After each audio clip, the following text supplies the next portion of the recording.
تشكيل الأهلي قدام بيراميدز النهاردة في الجولة الخامسة من دوري ناين أو الدوري المصري. أنا النهاردة جاي أقول لكم التشكيل اللي ريبيرو نزله على صفحة النادي الأهلي النهاردة. الساعة كانت 9 الصبح. تشكيل النادي الأهلي: في حراسة المرمى محمد الشناوي طبعا. أما عن قلبين الدفاع هيكونوا أشرف داري وأحمد رمضان بكم. أما عن اليمين محمد هاني واللي رسميا رجع من الطرد بعد ما كان مطرود في ماتش فاركو. وعلى الشمال كريم فؤاد.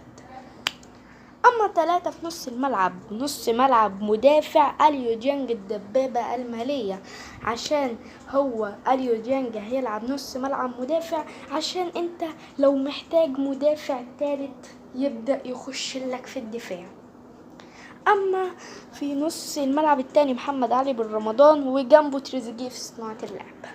أما عن اليمين أحمد السيد زيزو، على الشمال أشرف بن شرقي الدبابة المغربية، يعني بمعنى الكلمة لاعب كبير جدا جدا جدا ولاعب مهم في التشكيل بس.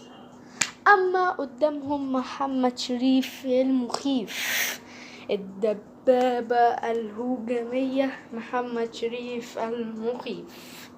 رب يكون الفيديو عجبكم، طولتش عليكم النهاردة، واستنوا بعد الماتش هنزل لكم فيديو. وسلام، كان معكم مروان الأهلي.